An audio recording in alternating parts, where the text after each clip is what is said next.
let's start with one of the concept of matrices.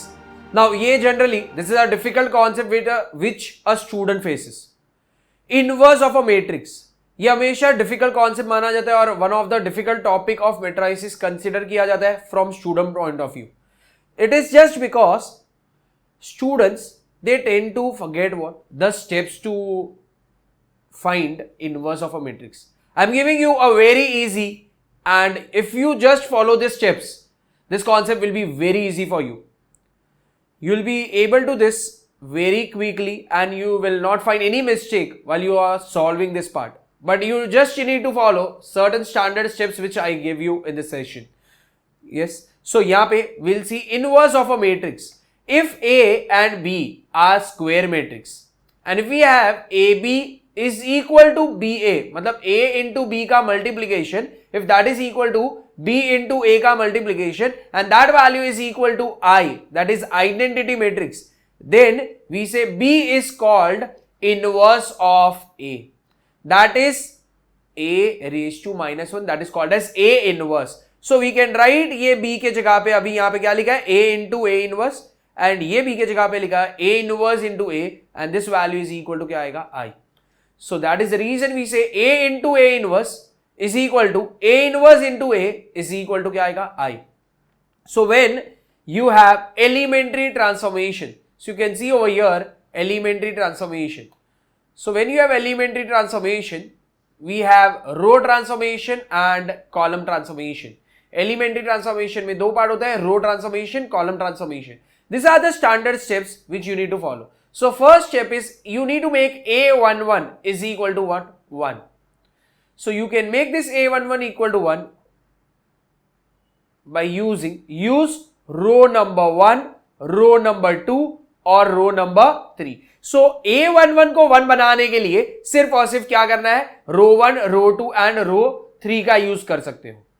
Now once you make use of this, आपको ये value 1 मिल गया. उसके बाद your next target is to make A21 and A31 as what? 0. अब ये 0 बनाने के लिए you will make use of only and only row number 1. सिर्फ और सिर्फ रो नंबर 1 का यूज बनाना है to make A21 and A31 as what? 0. एक बार ये हो गया, उसके बाद your next target is to make A22 as what? 1. अब ये A22 को 1 बनाने के लिए we make use of row 2 और row 3. Keep this thing in mind, never ever use row number 1 to make A2 का वैल्यू एज व्हाट? 1. कभी भी रो नंबर 1 को यूज करना नहीं है, ये दिमाग में बिठा दीजिए. Yes. Now if you see यहां पे लिखा हुआ है use only and only what? Row 2 slash row 3. खाली रो 2 या रो 3 का यूज कर सकते हैं. अच्छा, ज्यादातर हमें रो 3 यूज करना चाहिए. रो 3 एंड रो 2 अगर एक दूसरे के मल्टीपल है देन इन दैट केस आप रो नंबर 3 का भी यूज नहीं कर पाओगे. सो उस टाइम पे सिर्फ और सिर्फ रो नंबर 2 का यूज करोगे.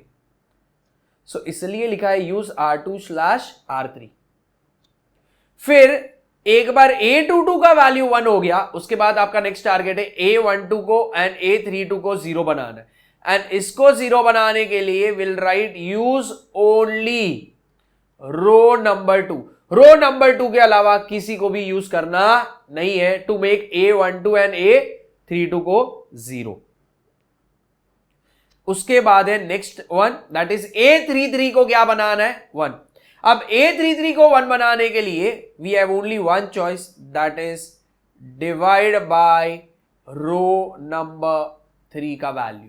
जो भी रो नंबर 3 का वैल्यू है वो उसको 1 बनाना है, तो उसके लिए सिर्फ और सिर्फ क्या करोगे? डिवाइड बाय R3 लिखेंगे. एंड उसके बाद नेक्स्ट है A13 equal to 0 and A23 equal to 0.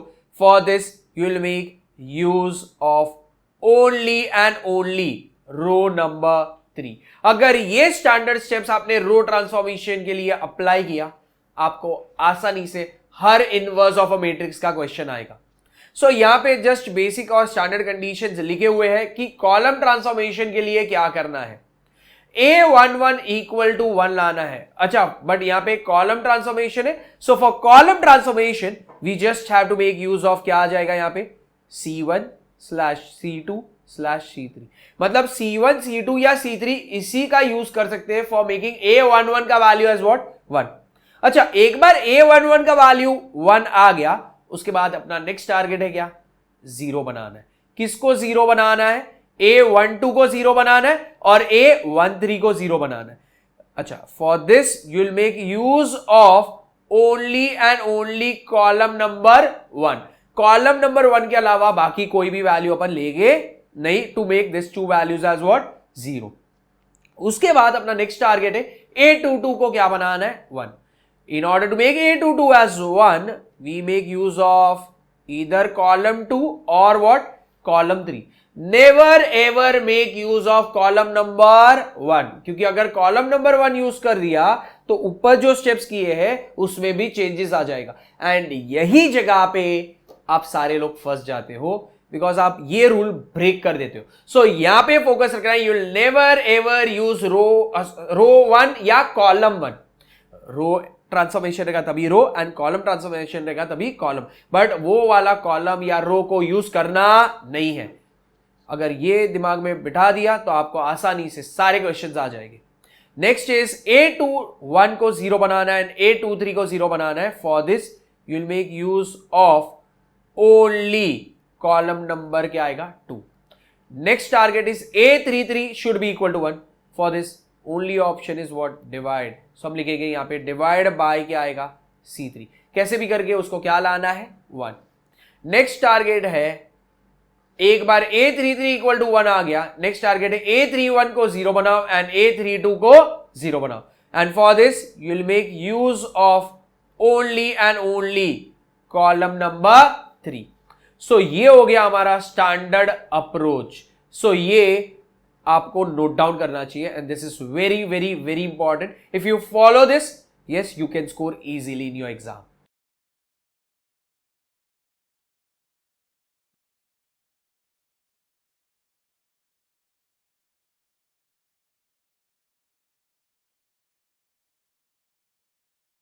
Now, based on the above concept, that is elementary transformation, we'll see one of the question.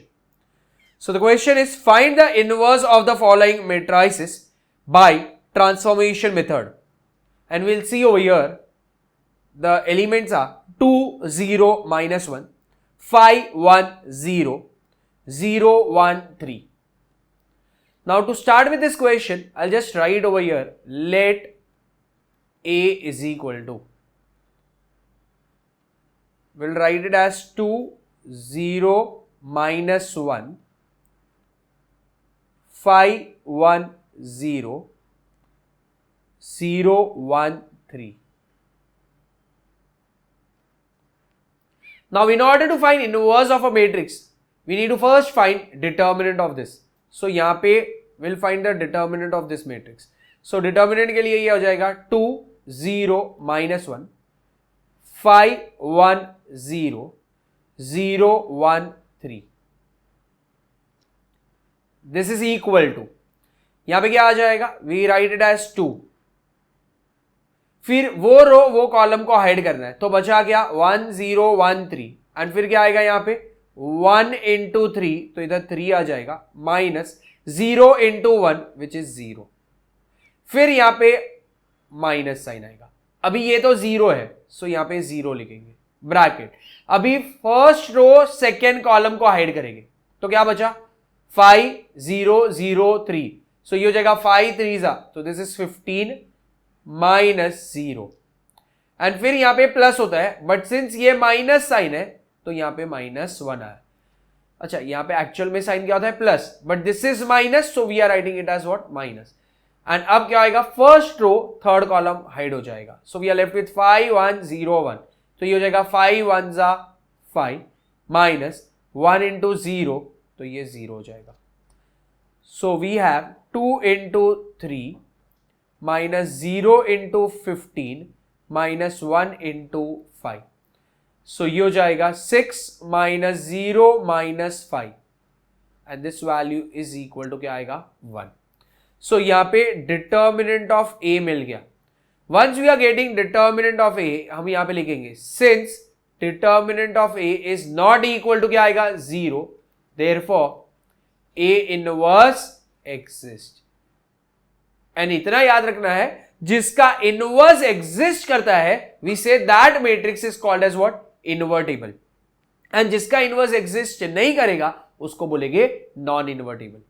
अभी इनवर्स किसका एग्जिस्ट करता है, जिसका डिटर्मिनेंट 0 नहीं है. एंड जिसका डिटर्मिनेंट 0 नहीं है we say it is called as non singular matrix. तो नॉन सिंगुलर मैट्रिक्स हमेशा क्या होगा, इनवर्टिबल. एंड सिंगुलर मैट्रिक्स जो है वो हमेशा क्या होगा, non invertible. So now we start with what, inverse के steps. So we write over here elementary transformation करना है. So we can do row और कॉलम कोई भी. We start over here with row transformation. So यहां पे मैंने लिखा let A into A inverse is equal to क्या आएगा, आई. नाउ रो ट्रांसफॉर्मेशन कर रहे हैं इसलिए A into A inverse is equal to I आएगा. अगर यही चीज कॉलम ट्रांसफॉर्मेशन होता तो A inverse into A is equal to I आएगा. So we start over here with a matrix A. So matrix A के वैल्यूज थे 2 0 -1. उसके बाद वैल्यू था 5 1 0. एंड उसके बाद के वैल्यूज है 0 1 3. फिर यहां पे आएगा A inverse as it is. And इधर मैट्रिक्स आई ये भी 3/3 होगा विच इज 1 0 0 0 1 0 0 0 1. सो ये हो गया. नाउ ओवर हियर अपना फर्स्ट टारगेट क्या था. सो अपना यहां पे स्टैंडर्ड स्टेप्स जो सीखे थे उसमें हमने सीखा था कि आ first value that is A11 का वैल्यू जो है वो क्या होना चाहिए, 1 होना चाहिए. अब इसको 1 बनाने के लिए मुझे किसका मदद लेना था, हमने जब स्टेप सीखे तब अपन ने लिखा था we can use R1 R2 and R3. ये डिवाइड जो है ना, डिवाइड ये अपना सबसे लास्ट स्टेप होना चाहिए. तो मैं बोलने के लिए ये बोलता हूं कि डिवाइड वाला जो स्टेप है ये हमेशा सबसे आखिरी हथियार होना चाहिए. आखिरी हथियार का मतलब क्या है कि अगर कोई पॉसिबिलिटी नहीं है only in that case we use divide वाला ऑप्शन. बाकी कभी भी प्रेफर करना नहीं है in the very first step, क्योंकि अगर फर्स्ट स्टेप में डिवाइड किया तो आगे पूरे क्वेश्चन में फ्रैक्शन ही फ्रैक्शन आएगा. एंड यू नो बेटर कि तुम कितने अच्छे हो फ्रैक्शंस के साथ डील करने में. सो जितना लेट फ्रैक्शन आए उतना ज्यादा इजी रहेगा आपके लिए. सो इसलिए डिवाइड आखिरी हथियार होगा. सो अभी यहां पे अपने पास दूसरा ऑप्शन क्या पॉसिबल है, हम रो 1 रो 2 रो 3 किसी का भी यूज कर सकते हैं. तो रो 1 का फिलहाल यूज करेंगे नहीं. अच्छा कर सकते कैसे, रो 2 का. तो इधर 5 दिख रहा है. अच्छा क्या वैल्यू -5 करते हैं तो 1 आंसर आता है. So we can have 6 -5 that gives you what, 1. अच्छा अब ये 2 को 6 बनाना पॉसिबल है क्या, यस पॉसिबल है. क्या पॉसिबल है, कैसे पॉसिबल है तो देखते हैं. हम यहां पे लिख रहे R1 लिखा मतलब रो 1. ये सिंगल साइड एरो बनाया तो उसको बोलते हैं चेंजेस टू. सो यहां पे लिखा है row 1 changes to 3 times of row number 1. सो यहां पे मैंने लिख दिया एज रो 1 का वैल्यू चेंज होके क्या बन जाएगा, 2 3 ये 6 हो जाएगा. 3 इंटू 0 0 हो जाएगा. एंड 3 इंटू -1 ये -3 हो जाएगा. फिर बाकी के 2 रोज एज इट इज आएंगे. उसको फिलहाल के लिए अपन कोई चेंज कर नहीं रहे हैं. इधर आ गया A इनवर्स, इधर आ जाएगा ये भी 3 से मल्टीप्लाई होगा तो 3 1 3, 3 इंटू 0 0, 3 इंटू 0 0. इधर आ जाएगा 0 1 0 0 0 1. सो नाउ यहां पे 6 आ चुका है. अच्छा अपना फर्स्ट टारगेट क्या है, 1. बट अब तक वो वैल्यू नहीं मिला. And we should go step by step. And at least जब पहली बार सीख रहे तब तो ये स्टेप बाय स्टेप ही जाना चाहिए. सो इधर 6 आ चुका है. अब अपना नेक्स्ट टारगेट क्या है, इसको पहले तो 1 बनाना है. So we write over here row number 1 changes to row 1 minus row 2. सो यहां पे इफेक्ट क्या आएगा, 6 -5 तो ये हो जाएगा 1. 0 -1, तो ये हो जाएगा -1, -3 -0, so this is -3। Row number 2 पे कोई इफेक्ट नहीं है एंड रो नंबर 3 पे भी कोई इफेक्ट नहीं है, so that value remains as it is. So right side पे जिधर भी इफेक्ट नहीं है उसको हम पहले ही लिख दे, तो ये 0 लिख दिया, 1 लिख दिया, 0 लिख दिया, ये 0 0 1 लिख दिया। इफेक्ट कहां पर है? सिर्फ रो नंबर 1 है, तो वो क्या है? रो 1 माइनस रो 2, तो 3 माइनस 0, तो ये क्या आएगा? 3। 0 माइनस 1, तो ये क्या आएगा? -1। 0 माइनस 0, ये हो जाएगा 0। सो यहां पे अपना फर्स्ट टारगेट जो था वो 1 आ चुका है। अब एक बार ये 1 आ जाता है, उसके बाद नेक्स्ट हमने स्टैंडर्ड रूल बनाया था। स्टैंडर्ड रूल के हिसाब से क्या था? इसको बोला जाता है एज व्हाट? A21 एंड इसको बोला जाता है एज व्हाट? A31। A31 तो ऑलरेडी 0 है, तो अपना एक काम तो आसान हो गया। अब इसको सिर्फ 0 बनाना है, तो क्या लिखेंगे यहां पे? Row number 2 changes to R2 -5 times of R1। क्योंकि हमने जब स्टैंडर्ड स्टेप सीखा था वहां पे लिखा था यूज ओनली एंड ओनली क्या? रो नंबर 1। सो इतना मालूम है, 5 माइनस क्या करेंगे तो 0 होता है, तो 5 माइनस 5 करेंगे, सो R2 -5 टाइम्स ऑफ R1 लिखेंगे। So over here we have the effect as. अच्छा, अभी क्या है? रो 1 एंड रो 3 ये चेंज नहीं हो रहा है, तो पहले उसको लिख दे। सो ये वैल्यूज यहां पे लिख दिए, लेफ्ट साइड पे भी और राइट साइड पे भी। Effect is there only on row number 2। So अपना नेक्स्ट टारगेट ये क्या आएगा? 5 माइनस 5 टाइम्स ऑफ 1, तो ये क्या होने वाला है यहां पे? 0। 1 minus 5 into -1, so 1 minus of minus क्या हो जाएगा? प्लस, सो ये हो जाएगा यहां पे 1 + 5, ये बनेगा 6। 0 -5 इंटू -3, सो माइनस माइनस क्या हो जाएगा? प्लस, सो 0 + 15, तो ये हो जाएगा 15। नेक्स्ट है 0 -5 3 सो 15 होता है, सो ये हो जाएगा -15। फिर आएगा 1 -5 इंटू -1, सो माइनस माइनस क्या हो जाएगा? प्लस, सो 1 + 5 ये क्या बन जाएगा? 6। नेक्स्ट है 0 -5 इंटू 0, सो 0 - 0 ये क्या हो जाएगा? 0। सो यहां पे 1 0 0 ये आ चुका है। अपना नेक्स्ट टारगेट क्या था? तो अपना नेक्स्ट टारगेट था ये वाले वैल्यू को क्या बनाना है? 1। अभी ये वैल्यू को 1 बनाने के लिए स्टैंडर्ड स्टेप्स में अपन ने क्या लिखा था? यूज R2 या R3।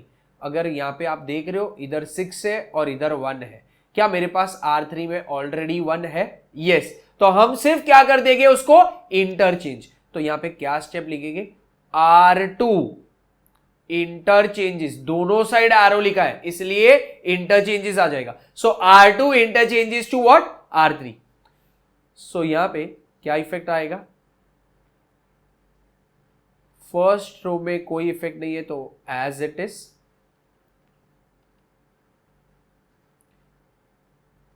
यहां पे भी, एंड अब R2 और R3 क्या होने वाला है? इंटरचेंज, तो ये हो जाएगा 0 1 3 0 6 15। सो यहां पे भी सेम 0 0 1 आ गया और -15 6 एंड 0 आ गया। सो ये हो गया अभी 1 फॉलोड बाय 0 0। उसके बाद नेक्स्ट टारगेट था इसको 1 बनाना, वो भी हो गया। अब ये 1 के मदद से A12 एंड A32 को क्या बनाना है? 0। So I give the effect as row 1 changes to R1 + R2, मतलब -1 + 1 किया तो आंसर क्या आता है? 0। And row number 3 changes to row number 3 -6 times of R2। अच्छा, मतलब यहां पे फर्स्ट रो और थर्ड रो पे इफेक्ट आ रहे हैं, इफेक्ट रो नंबर 2 पे नहीं है। सो रो नंबर 2 को पहले एज इट इज लिख देंगे। सो इधर क्या आ जाएगा 0 1 3, इधर भी क्या करेंगे 0 0 1। अच्छा रो नंबर 1 पे क्या इफेक्ट है 1 प्लस 0, तो ये क्या आएगा 1, -1 प्लस 0, तो ये क्या आएगा 0, -3 प्लस 3, ये क्या आएगा 0। अच्छा अभी राइट साइड पे भी सेम इफेक्ट देते, 3 प्लस 0, तो ये क्या आएगा 3, -1 प्लस 0, ये क्या आएगा -1, 0 प्लस 1, तो ये क्या आएगा 1। सो दोनों साइड पे रो 1 पे जो इफेक्ट था वो हमने दे दिया है। Now we give effect to what row number 3। So इधर ये है 0 -6 times of 0 which is 0, 6 -6 into 1, तो ये हो जाएगा 0, 15 -6 3 तो ये हो जाएगा 18। सो 15 -18 ये क्या हो जाएगा -3। नेक्स्ट है -15 -6 इंटू 0, तो ये आएगा -15। 6 -6 इंटू 0, तो ये 6 -0, तो ये 6 ही आएगा। दिस इज 0 -6 1 तो 6 होता है। सो 0 -6 योर आंसर इज -6। सो यहां पे ये वाला इफेक्ट भी आ गया। अब यहां पे दिख रहा है 1 0 0 हो गया 1, उसके बाद ये 0 और ये 0 भी हो गया। नेक्स्ट टारगेट है अभी A33 वाला जो वैल्यू है उसको क्या बनाना है 1, एंड उसके लिए हमने जब बेसिक सीखा था तब क्या लिखा था divide is the only option. So यहां पे क्या करना पड़ेगा, we write it as R3 changes to R3 upon -3, क्योंकि -3 अपॉन -3 होगा तो उसका आंसर क्या आएगा 1, एंड अपना टारगेट था A33 वाले वैल्यू को क्या बनाना है 1। सो अभी यहां पे सिर्फ और सिर्फ रो नंबर 3 पे इफेक्ट आने वाला है। सो रो 1 के वैल्यूज एंड रो 2 के values we write as it is, left side पे भी एंड राइट साइड पे भी। नेक्स्ट है यहां पे इफेक्ट दे रहे हैं अभी, that is 0 upon -3 your answer is 0, 0 upon -3 your answer is 0, -3 upon -3 your answer is 1, -15 upon -3 ये आ जाएगा 5, 6 अपॉन -3 ये आ जाएगा -2, -6 अपॉन -3 ये आ जाएगा 2। एंड अब A33 का वैल्यू भी 1 हो चुका है। अब अपना नेक्स्ट टारगेट है A13 पे जो वैल्यू है उसको 0 बनाना है, एंड A23 पे जो वैल्यू है उसको 0 बनाना है। लकीली यहां पे A13 पे 0 ऑलरेडी है। सो अभी अपना सिर्फ एक टास्क बाकी है, दैट इज A23 को 0 बनाना है, and for this we write R2 changes to R2 -3 times of R3, क्योंकि हमने लिखा था A13 को 0 बनाने के लिए एंड A23 को 0 बनाने के लिए we make use of only and only row number 3। So ये इफेक्ट देंगे हम लोग यहां पे। अच्छा मतलब इफेक्ट कहां पर है रो 2 पे। So row 1 and row 3 will be as it is, तो पहले उसको एज इट इज लिख दे, दोनों साइड पे, लेफ्ट साइड पे भी और राइट साइड पे भी। सो ये वैल्यू हमने ऑलरेडी लिखे हुए हैं। नेक्स्ट है रो 2 पे इफेक्ट आ रहा है। So it is 0 -3 times of 0 जिसका वैल्यू 0 है, 1 -3 टाइम्स ऑफ 0 तो इसका वैल्यू 1 है, 3 -3 टाइम्स ऑफ 1 तो 3 -3 क्या हो जाएगा 0। नेक्स्ट है राइट साइड पे इफेक्ट, दैट इज 0 -3 5 क्या होगा 15, 0 -15 इज व्हाट -15। नेक्स्ट है 0 -3 इंटू -2 तो ये 0 + 6 हो जाएगा, सो आंसर आएगा 6। एंड नेक्स्ट है 1 -3 2 सो 1 -6 ये हो जाएगा -5। एंड यहां पे ये कन्वर्ट हो गया in terms of what identity matrix, तो हम इसको नेक्स्ट स्टेप में क्या लिखेंगे I into A inverse is equal to, इधर आ गया 3 -1 1 -15 6 -5 5 -2 2 and I into A inverse ये हो जाएगा A inverse, and I into A inverse का वैल्यू हो गया A इनवर्स, एंड यहां पे ये आ गया 3 -1 1, -15 6, -5 5, -2 and 2. So with this question is done. We make a note of this question.